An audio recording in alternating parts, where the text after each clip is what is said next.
प्रिय हिंदी मित्रों, नमस्कार। हाईटेक हिंदी परिवार में आपका स्वागत है।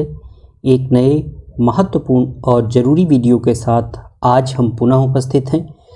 रिवीजन सीरीज़ डेली का वीडियो चल रहा है और इसके अंतर्गत अब तक 30 वीडियो हम आपके लिए ला चुके हैं। बीच बीच में हमने कुछ अन्य महत्वपूर्ण वीडियो भी लाने का प्रयास किया है, जिनमें एनटीए नेट जेआरएफ के मित्रों के लिए कहानी पर हम बराबर वीडियो ला रहे हैं। अब तक 4-5 कहानियों पर हम वीडियो ला चुके हैं। जो मित्र हमारे अब तक उस वीडियो को नहीं देखे हैं, उनको जा कर के वह वीडियो देखना चाहिए। इसके साथ ही साथ रिवीजन सीरीज डेली का जो हमारा वीडियो आ रहा है, इसके अंतर्गत अति महत्वपूर्ण प्रश्नों की श्रृंखला में हम उन प्रश्नों को शामिल करते हैं जो या तो परीक्षा में आ चुके हैं या जिनके परीक्षा में आने की सर्वाधिक संभावना है। ऐसे प्रश्नों को खोज करके हम आपके लिए लाते हैं जो प्रश्न कभी आपकी नज़र के सामने नहीं आते हैं, लेकिन परीक्षा में आते हैं और गलत हो जाते हैं। ऐसे प्रश्नों को सतर्कता के साथ हम खोज करके आपके लिए लाते हैं और यह हाईटेक हिंदी का निजी प्रयास है। अब तक हमने आदिकाल, भक्तिकाल और रीतिकाल पर वीडियो हम आपके लिए ला चुके हैं, करीब 30 वीडियो। अब हम भारतेंदु युग पर बात कर रहे हैं। भारतेंदु युग पर अब तक 2 वीडियो आ चुके हैं और तीसरा वीडियो लेकर के आज हम आपके सामने उपस्थित हैं। आप लोगों का ढेर सारा प्यार इन वीडियोज़ पर मिल रहा है। ढेर सारे मित्र लगातार कमेंट कर रहे हैं। उन सभी मित्रों को बहुत बहुत धन्यवाद। उन सभी प्रतिबद्ध मित्रों से हम यह निवेदन करते हैं, हमारा विनम्र आग्रह है कि आप वीडियो को ज़्यादा से ज़्यादा शेयर करें ताकि हम आपके लिए और बेहतर कंटेंट ला सकें। तो आइए आज का वीडियो शुरू करते हैं और आज के वीडियो का पहला प्रश्न है, आचार्य रामचंद्र शुक्ल ने हिंदी का प्रथम नाटककार किसे माना है? आचार्य रामचंद्र शुक्ल ने हिंदी का प्रथम नाटककार किसे माना है? तो इसका सही उत्तर होगा महाराज विश्वनाथ सिंह। किसको माना है? महाराज विश्वनाथ सिंह। महाराज मान सिंह, जिनका नाम द्विजदेव था, महाराज रघुराज सिंह और राजा लक्ष्मण सिंह, इन सभी का हिंदी के साथ संबंध है। तो जब एमसीक्यूज में ऐसे प्रश्न आपके सामने आते हैं तो अक्सर ऐसे प्रश्न आपके लिए परेशानी पैदा करते हैं, इसलिए ध्यान दीजिएगा। आचार्य रामचंद्र शुक्ल ने हिंदी का प्रथम नाटककार किसे माना है? महाराज विश्वनाथ सिंह को माना है। कहाँ माना है? हिंदी साहित्य इतिहास की जो उनकी पुस्तक है, हिंदी साहित्य का इतिहास, जो हिंदी शब्द सागर की भूमिका के रूप में लिखी गई थी और हिंदी के विकास शीर्षक से 1929 में प्रकाशित हुई थी, जिसका परिवर्धित और संशोधित संस्करण 1940 में आया था। उस पुस्तक में आचार्य रामचंद्र शुक्ल ने हिंदी का प्रथम नाटककार किसको माना है? महाराज विश्वनाथ सिंह को माना है। दूसरा महत्वपूर्ण प्रश्न है, जो भारतेंदु युग की पुनर्पीठिका के रूप में, पूर्व पीठिका के रूप में काम करता है, जो सामाजिक राजनैतिक आंदोलन हुए थे, उन्होंने नींव की काम किया था भारतेंदु युग बनाने और चलाने में। ऐसे में जो उस समय सामाजिक आंदोलन हो रहे थे, उनको लेकर के प्रश्न परीक्षा में आते हैं। ब्रह्म समाज की स्थापना किसने की थी? ब्रह्म समाज की स्थापना किसने की थी? ये महत्वपूर्ण है। सारे जो इस प्रकार के प्रश्न हैं, उन पर हमने आपको एक कोड भी बताया था। ब्रह्म समाज की स्थापना किसने की थी? आप सबको पता है, राजा राम मोहन राय ने ब्रह्म समाज की स्थापना की थी। अब प्रश्न है, निम्न में से एक का स्थापना वर्ष सही नहीं है। ये परीक्षा में पूछा जाता है। इसको हम अलग अलग प्रश्न भी बना सकते थे, लेकिन हमने यहाँ एक साथ रखने का प्रयास किया है ताकि समय की बचत हो और आपको अधिक से अधिक जानकारी मिले। अक्सर YouTube चैनल वाले क्या करते हैं कि वे आपके साथ छलावा करते हैं, प्रश्नों के साथ हेर फेर करते हैं और पता लगता है कि आप वीडियो देखने के बाद कुछ भी हासिल नहीं होता है। पूछा गया है यहाँ कि इनमें से स्थापना वर्ष गलत है। ब्रह्म समाज का स्थापना वर्ष बिल्कुल ठीक है, 1828। प्रार्थना समाज का 1867 भी सही है। आर्य समाज 1875 ठीक है। लेकिन ये जो थियोसोफिकल सोसाइटी है, ये 1890 ना हो करके इसका प्रकाशन वर्ष क्या है, ये इसका स्थापना वर्ष क्या है, ये 1882 के आसपास है इसका स्थापना वर्ष। आप लोग कमेंट करके हमें बताएंगे थियोसोफिकल सोसाइटी और रामकृष्ण मिशन का स्थापना वर्ष क्या है। अब जो है, हम आपसे यहाँ पर एक क्रम बताते हैं जो हमने कोड के रूप में आपको बताया था। वह क्या था? बापू आए थे। इसमें क्या था? ये कोड था जो इनके स्थापना वर्ष हैं। अगर आप इस रूप में याद करें, बा से क्या होगा? ब्रह्म समाज। पा से क्या होगा? प्रार्थना समाज। आ से बापू के बाद आ से होगा आर्य समाज। था से होगा थियोसोफिकल सोसाइटी, और रामकृष्ण मिशन को आपको अलग से जोड़ लेना है। थियोसोफिकल सोसाइटी की शाखा अडयार में खोली गई थी, ये बात आपको बता दी गई है प्रश्न में, लेकिन पूछा क्या गया है, यह किस शहर में है। अडयार ये जो जगह है ये किस शहर में है, हैदराबाद, मद्रास, कोलकाता या जयपुर। तो ये मद्रास, जिसे अब चेन्नई के नाम से जाना जाता है, मद्रास में अडयार नाम की जगह पर थियोसोफिकल सोसाइटी की शाखा भारत में खोली गई थी, जिसे एनी बेसेंट ने खोला था। रामकृष्ण मिशन की स्थापना किस वर्ष हुई है, प्रश्न पूछा गया है रामकृष्ण मिशन की स्थापना किस वर्ष हुई। आपको पता है 1828 क्या है, आर्य समाज, 1800 ब्रह्म समाज, 1867 क्या है, ये 1875 क्या है, ये सभी आप हमें कमेंट करके बताएंगे। 1898 जो इसमें दिया हुआ है ये क्या है, ये रामकृष्ण मिशन का स्थापना वर्ष है। अगला प्रश्न है जो महत्वपूर्ण है आपके लिए और जो अक्सर आपको गाइडों में नहीं मिलेगा। जो व्यक्ति अपने संपूर्ण रस को निःशेष भाव से देता है उसके इर्द गिर्द ऐसे लोग आकृष्ट होते हैं जो अपनी संपूर्ण सत्ता को हंसते हंसते लुटा देने में आनंद पाते हैं। भारतेंदु की अपूर्व दातृत्व शक्ति ने उनके इर्द गिर्द महान साहित्यकारों को खींच लिया था। भारतेंदु के संबंध में यह कथन किसका है, यह कथन भारतेंदु के संबंध में आचार्य हजारी प्रसाद द्विवेदी का है। किसका है, आचार्य हजारी प्रसाद द्विवेदी का है। आचार्य हजारी प्रसाद द्विवेदी ने हिंदी साहित्य इतिहास लेखन की परंपरा में कई महत्वपूर्ण ग्रंथ लिखे हैं, कम से कम 3-4। हम उम्मीद करते हैं कि आप कमेंट करके हमें बताएंगे कि हजारी प्रसाद द्विवेदी ने साहित्य इतिहास लेखन की परंपरा में कौन से महत्वपूर्ण ग्रंथ लिखे हैं, क्योंकि साहित्य इतिहास लेखन की परंपरा पर हमने वीडियो बनाया था और उसमें हमने उसकी चर्चा की थी। सेवक गुनी जन के चाकर चतुर हैं, कबिन के मीत चित्त हित गुण मानी के। किसकी पंक्ति है पूछा गया है। ये पूछा गया है कि किसने पंक्ति लिखी है, ये किससे संबंधित है पंक्ति। सेवक गुनी जन के चातुर चतुर हैं, कबिन के मीत चित्त हित गुण मानी के। ये किसकी पंक्ति है, ये पंक्ति है भारतेंदु हरिश्चंद्र की। किसकी पंक्ति है, भारतेंदु हरिश्चंद्र की। जबकि प्रताप नारायण मिश्र, बालकृष्ण भट्ट और बद्री नारायण चौधरी प्रेमगंज का संबंध भी भारतेंदु मंडल से ही है। अभी जो पिछला वीडियो हमने बनाया था वह पत्र पत्रिकाओं से संबंधित था। आपका ढेर सारा प्यार उस वीडियो पर मिला है। अब आप हमें कमेंट करके बताएंगे कि ये जो चारों नाम हैं, इन चारों ने पत्र पत्रिकाओं का संपादन किया था। उन महत्वपूर्ण पत्र पत्रिकाओं का नाम क्या है जिनसे ये सारे लोग जुड़े थे। प्रताप नारायण मिश्र, बालकृष्ण भट्ट, बद्री नारायण चौधरी और भारतेंदु हरिश्चंद्र। ये आप हमें कमेंट करके बताएंगे। इससे क्या होगा, कमेंट करने से होता क्या है कि आपको सारी की सारी चीज़ें फिर से एक बार रिवाइज हो जाती हैं, और रिवाइज होना ही हिंदी साहित्य में सबसे महत्वपूर्ण है। परीक्षा के दिनों में आपके लिए यही कारगर साबित होगा। तदीय समाज जो था, इसका संबंध किससे था, वैष्णवों की संस्था से था। इसकी स्थापना किसने की थी, तदीय समाज की स्थापना किसने थी, आपको पता है भारतेंदु हरिश्चंद्र। इन्होंने पैनी रीडिंग क्लब की भी स्थापना की थी। भारतेंदु हरिश्चंद्र 3 पत्रिकाएं भी निकालते थे, कविवचन सुधा, हरिश्चंद्र चंद्रिका जिसका नाम बाद में बदलकर हरिश्चंद्र मैगजीन हो गया था, और बाला बोधनी पत्रिका। बाला बोधनी पत्रिका किसके लिए निकालते थे, महिलाओं के लिए निकालते थे। जबकि कविवचन सुधा और भारतेंदु हरिश्चंद्र ऐसी मासिक पत्रिकाएं थी जो सबके लिए निकाली जाती थी। भारतेंदु हरिश्चंद्र ने जो हरिश्चंद्र चंद्रिका नाम की पत्रिका निकाली थी, उसी में उन्होंने लिखा था कि 1873 में हिंदी नए चाल में ढली प्रकाशित हुआ था। भारतेंदु की प्रेरणा से नेशनल थिएटर की स्थापना किस वर्ष हुई। भारतेंदु की प्रेरणा से बनारस में क्या किया गया था, काशी में नेशनल थिएटर की स्थापना की गई थी। पूछ रहे हैं कि किस वर्ष में स्थापना हुई, 1900 तो आपको पता है हिंदी में अगर 1900 आता है तो ये किसके लिए आता है, सरस्वती पत्रिका के संपादन वर्ष के लिए आता है। सरस्वती पत्रिका कब शुरू की गई थी, 1900 में शुरू की गई थी। 1884 ये जो दिया हुआ है ये क्या है, 1884 में ही नेशनल थिएटर की स्थापना हुई थी। जबकि ये 1826 जो है ये उद्दंत मार्तंड का प्रकाशन वर्ष है, और 1828 जो है ये ब्रह्म समाज का स्थापना वर्ष है।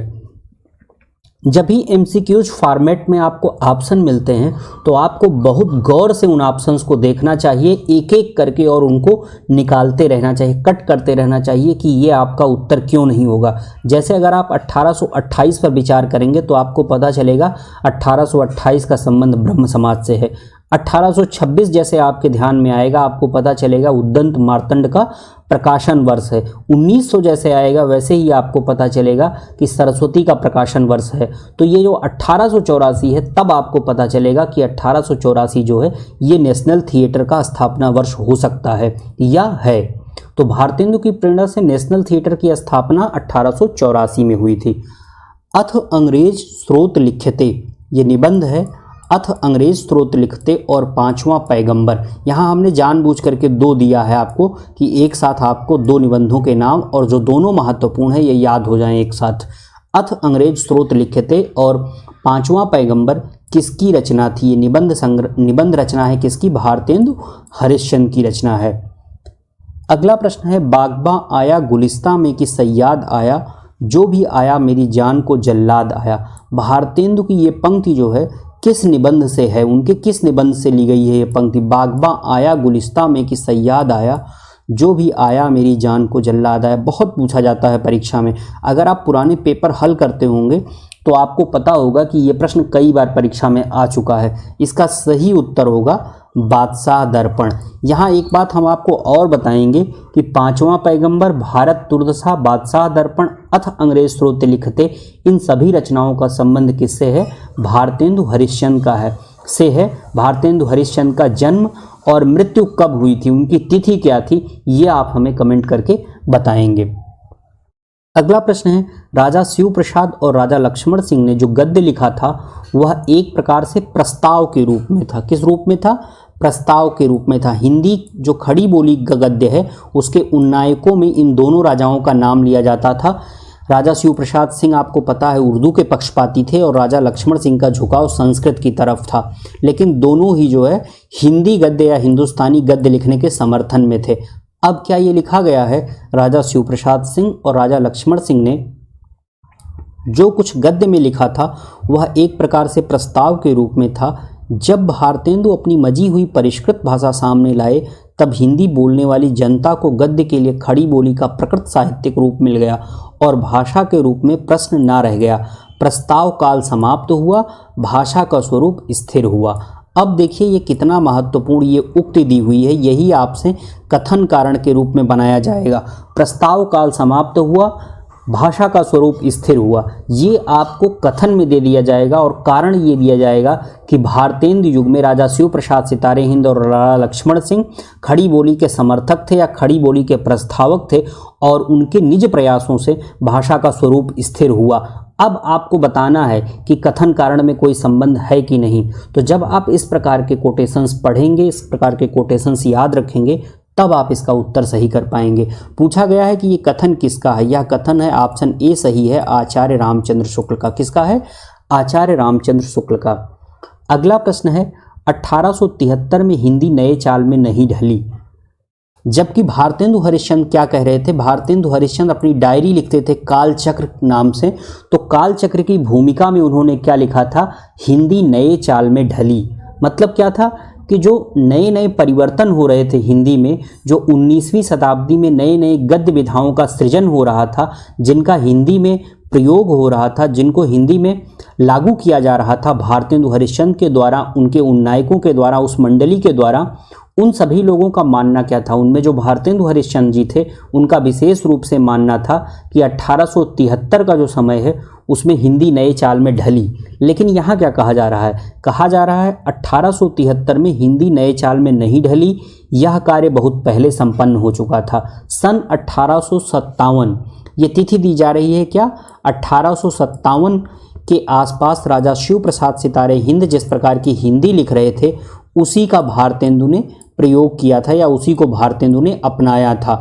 ये किस आलोचक का कथन है? ऐसा किसका मानना? आपको पता है 1857 ये जो तिथि दी हुई है इसको पुनर्जागरण का काल हिंदी में या भारतेंदु युग मानने के संबंध में जो समय तिथि का निर्धारण है वह मानते हैं रामविलास शर्मा। तो इसका सही उत्तर भी क्या होगा?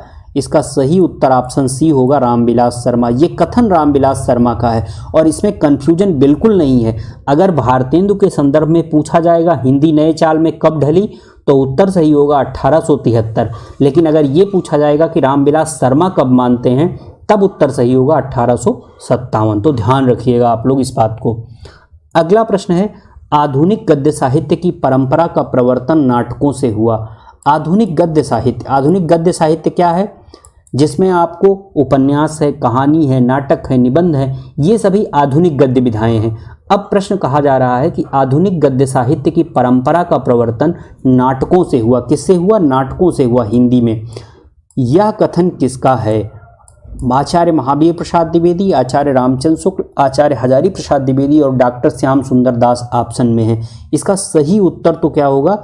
इसका सही उत्तर होगा आचार्य रामचंद्र शुक्ल। आचार्य रामचंद्र शुक्ल का ये कथन है कि हिंदी में गद्य साहित्य की परंपरा का प्रवर्तन किससे होता है? नाटकों से होता है। आप हमें कमेंट करके ये बताएंगे कि महावीर प्रसाद द्विवेदी ने सरस्वती पत्रिका का संपादन किस वर्ष से लेकर के किस वर्ष तक किया था। और दूसरी बात आप हमें ये कमेंट करके बताएंगे, आचार्य रामचंद्र शुक्ल का संबंध, जो उनका हिंदी साहित्य का इतिहास लिखा गया है, उसके प्रकाशन में किस संस्था का संबंध था या किस संस्था से उसका प्रकाशन हुआ था। और तीसरी बात आप हमें ये बताएंगे, आचार्य हजारी प्रसाद द्विवेदी को उनकी किस रचना पर साहित्य अकादमी पुरस्कार मिला था। ये कुछ महत्वपूर्ण चीज़ें हैं जो आप हमें कमेंट करके बताएंगे। अगला प्रश्न है, भारतेंदु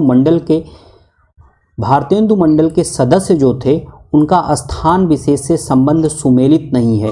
यानी इसमें कोई एक नाम है जिसका स्थान विशेष से संबंध सुमेलित नहीं है। आपको पता है बद्रीनारायण चौधरी प्रेमघन, उपाध्याय बद्रीनारायण चौधरी प्रेमघन का संबंध कहाँ से था? मिर्जापुर से था। बालकृष्ण भट्ट काशी, काशीनाथ खत्री इलाहाबाद, मोहनलाल विष्णुलाल पंड्या काशी। ये बिल्कुल सही है। मोहनलाल विष्णुलाल पंड्या काशी से हैं, काशीनाथ खत्री इलाहाबाद से हैं। लेकिन ये जो बालकृष्ण भट्ट दिया हुआ है, बालकृष्ण भट्ट का संबंध काशी से ना होकर के इलाहाबाद से था। कहाँ से था? इलाहाबाद से था। काशी कहा जाता है बनारस को और इलाहाबाद प्रयाग को कहा जाता है। तो इसमें कन्फ्यूजन बिल्कुल नहीं होना चाहिए आपको।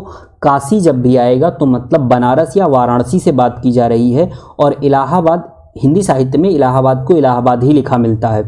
तो यहाँ पूछा गया है कि जन्म हो या उनकी कर्मस्थली हो, पूछा गया है कि स्थान विशेष से संबंध किसका कहाँ से है। ये चारों नाम जो दिए हुए हैं ये सभी भारतेंदु युग या भारतेंदु की मंडली से संबंधित हैं। अब पूछा गया है मोहनलाल विष्णुलाल पंड्या जी का संबंध काशी से ही था, काशीनाथ खत्री भी इलाहाबाद से थे। काफ़ी ये जटिल प्रश्न आपके लिए है। आप अगर इसका उत्तर हम आपको ना बताते बालकृष्ण भट्ट काशी, निसंदेह यह प्रश्न आप गलत करते, क्योंकि आपको तो यही नहीं पता होगा कि मोहनलाल विष्णुलाल पंड्या का समय क्या है, वे किस काल के अंतर्गत आते हैं। भारतेंदु युग में हैं, द्विवेदी युग में हैं, छायावाद युग में हैं, प्रगतिवाद में। इसीलिए आपको हाईटेक हिंदी या विषय विशेषज्ञ से अध्ययन करने की ज़रूरत है, ताकि इन चीज़ों को वह आपके लिए क्लियर कर सके। तो इसका सही उत्तर क्या होगा? बालकृष्ण भट्ट, क्योंकि बालकृष्ण भट्ट का संबंध इलाहाबाद से था। बाकी जो तीन नाम दिए हुए हैं वो बिल्कुल ठीक हैं। प्रेमघन का संबंध मिर्जापुर से, काशीनाथ खत्री का इलाहाबाद से और पंड्या जी का संबंध काशी से था। अगला प्रश्न है, निम्न नाटकों में सुमेलित नहीं है। कोई एक नाटक जो है वो गलत दिया हुआ है, सुमेलित नहीं है। प्राणचंद चौहान का नाटक रामायण महानाटक है, बिल्कुल ठीक है। हृदय राम का हनुमान नाटक बिल्कुल ठीक है। बनारसी दास ने समय सार लिखा है, बिल्कुल ठीक है।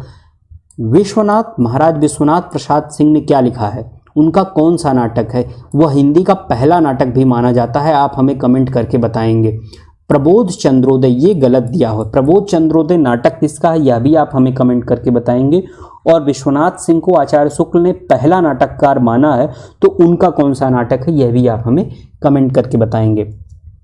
अगला प्रश्न है, निम्न में से किस साहित्यकार ने हिंदी में कुरान लिखकर इस्लाम के प्रति सम्मान प्रदर्शित किया है? किसने किया है ये काम?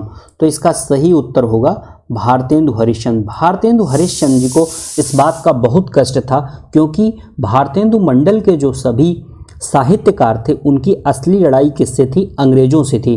क्योंकि उस समय अंग्रेजों का शासन था, जब जो है भारतेंदु युग की समयावधि हिंदी साहित्य में प्रदर्शित की जाती है तो उस समय के जितने भी लेखक, जितने भी साहित्यकार या एक्टिविस्ट थे या संपादक थे, वे सभी के सभी अपनी लड़ाई किससे लड़ रहे थे? इन फ्रंट ऑफ उनके कौन था? अंग्रेज थे। तो यहाँ जो हिंदू और मुसलमान हैं उनको एक करके रखने की बात भारतेंदु हरिश्चंद्र जी करते थे। वे चाहते थे कि सांप्रदायिक विद्वेष या फूट का फायदा अंग्रेज न ले पाएं, इसलिए वे हमेशा हिंदू और मुसलमानों को जोड़ कर रखने की बात करते थे। और ये इकलौते साहित्यकार हैं जिन्होंने हिंदी में कुरान का अनुवाद, तर्जुमा या यूं कह लें कि हिंदी में कुरान लिखा था। कौन? भारतेंदु हरिश्चंद्र। अगला प्रश्न है, बलिया व्याख्यान में भारतेंदु ने किसके लिए कहा कि अभी तक बहुतों को यही ज्ञान है कि दिल्ली लखनऊ की बादशाहत कायम है, पुरानी बातें दूर करो, अब आलस हठधर्मी सब छोड़ो, चलो हिंदुओं के साथ तुम भी दौड़ो, एक एक दो होंगे। अभी हम बात कर रहे थे सांप्रदायिक सद्भाव की या सांप्रदायिक एकता की, तो भारतेंदु जी इसके बड़े हिमायती थे। उन्होंने कहा कि साथ होकर के दौड़ो, हम एक एक दो होंगे। किसके लिए कहा था? मुस्लिमों के लिए कहा था, क्योंकि हिंदू तो यहाँ ऑप्शन में दिया ही है कथन में, और जो सिख और पारसी का इससे कोई लेना देना नहीं है, तो इसका सही उत्तर होगा मुस्लिम। अगला प्रश्न है, निम्न में किसका संबंध कायस्थ पाठशाला कॉलेज से था? अब ये प्रश्न कहाँ से आया? ये प्रश्न आया है आपका जीवन परिचय से। आपको अगर भारतेंदु काल के कवि लेखकों के जीवन परिचय पता है तो आपको पता होगा कायस्थ पाठशाला से किसका संबंध है। इस प्रश्न में भी जो ऑप्शन दिए हैं उनको देख करके बहुत कन्फ्यूजन होगा, लेकिन ये बालकृष्ण भट्ट जी जो हैं ये इलाहाबाद में कायस्थ पाठशाला कॉलेज पढ़ता है और उसमें ये अध्ययन अध्यापन का काम करते थे। तो संबंध किसका है कायस्थ पाठशाला कॉलेज से? बालकृष्ण भट्ट का। इसमें ऑप्शन सी सही होगा। अगला प्रश्न है, भारतेंदु का प्रथम अनुदित नाटक कौन सा है? यह आसान प्रश्न है लेकिन परीक्षा में बार बार पूछा जाता है। सही उत्तर होगा इसका विद्या सुंदर। अब ये जो बाकी के नीचे 3 नाटक दिए हैं ये भी सभी के सभी भारतेंदु के अनुदित नाटक ही हैं। आप हमें कमेंट करके यह बताएं कि इन रचनाओं के, इन नाटकों के मूल रचनाएं कौन है जिनको अनुदित करके यह शीर्षक दिया गया? विद्या सुंदर, पाखंड विडंबन, धनंजय विजय और कर्पूर मंजरी।